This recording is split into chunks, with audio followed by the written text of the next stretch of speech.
Bismillahirrahmanirrahim. Today our topic is work done in a by the help of a variable force. जो force vary हो रही है तो work done कैसे निकालेंगे. एक path है जिसके ऊपर हम travel कर रहे हैं. Suppose in the start we are at the point P and after traveling and covering some distance we are reaching here at point Q.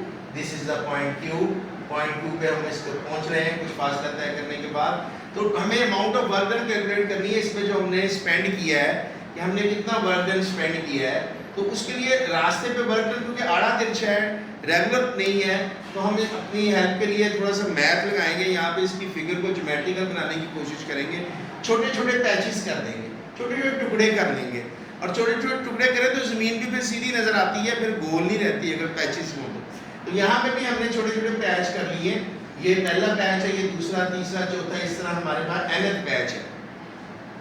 पहले पैच में जो हमारी फोर्स है F1 है और एंगल उसका जो जिसके साथ बन रहा है वो θ1 है और displacement which we are covering that is del d1. Whereas θ2 is the angle of the second displacement when F2 force is acting over it. इसके ऊपर जो फोर्स एक्ट कर रही है वो हमारी F2 है. तो अब इसके अंदर सोआन अगर हम देखते हैं एंड पे तो हम उसको जो डिस्प्लेसमेंट है dn से शो कर रहे हैं, एंगल को θn से और जो फोर्स उस पर लगेगी लास्ट में वो Fn होगी. वर्क डन से आप फेमिलियर हैं कि वर्क डन जो है ये डॉट प्रोडक्ट है किसका, फोर्स का और डिस्प्लेसमेंट का. तो गोया वर्क डन आ गया फोर्स इनटू डिस्प्लेसमेंट. पहला वर्क डन लेंगे तो डेल W1 से डिनोट करेंगे हम उसको और वो आ जाएगा F1 डॉट डेल D1. इसको ओपन करेंगे डॉट प्रोडक्ट को तो उसका आंसर क्या आ जाएगा F1 del D1 cos θ1. Cos is the angle between force and the displacement and it is denoted by in case of first force and first displacement as θ1. Then comes second work done, amount of second work done, that is del W2. Second change in work done is equal to F2 dot del D2. By opening this dot product, you will get here F2 del D2 cos θ2. ये आ जाएगा जी आपके पास. So आपके okay बच्चों, तो यहाँ तक तो आपने इसी तरह W del W3 निकालना है, del W4 5 पता नहीं कितने वर्क डन यहाँ तक निकलेंगे तो हमने उसको एंड करने के लिए हमने लास्ट वाले पॉइंट को nth पॉइंट ले लिया है.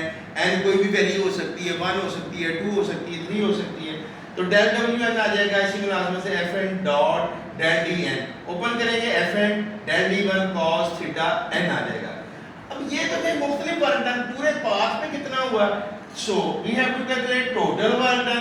तो पहला वर्क डन उसमें प्लस करेंगे आप, दूसरा वर्क डन उसमें फिर आप प्लस करेंगे तीसरा वर्क डन और सो ऑन जितना लास्ट वाला वर्क डन है वो उसमें आप ऐड करेंगे तो फिर उनके रिजल्ट भी ऐड करेंगे. पहले का आ जाएगा F1 del D1, इसी तरह ये दूसरा आ जाएगा D1 cos θ1, F2 del D2 cos θ2 और so on Fn del Dn cos θn. अच्छा, अब ये रिजल्ट देखें तो इसको हम चाह रहे हैं कि इतना लंबा लिखने की बजाय एक ही उसमें इक्वेशन में इसको डिस्क्राइब करें. तो मैथ ने हमें बड़ी सहूलत दी है. Instead of adding all these factors, you should use a symbol that is known as sigma or summation here.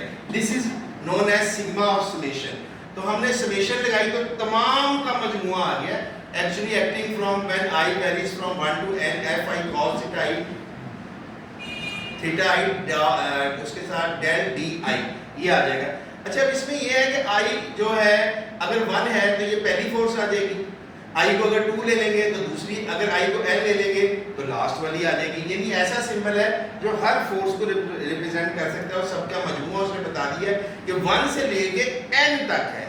तो ये हमने अभी इसकी एक समरी बयान की है. इसके बाद आगे प्रोसीड करते हैं. यहाँ तक आपने करके आना है काम. ओके, अल्लाह हाफिज़.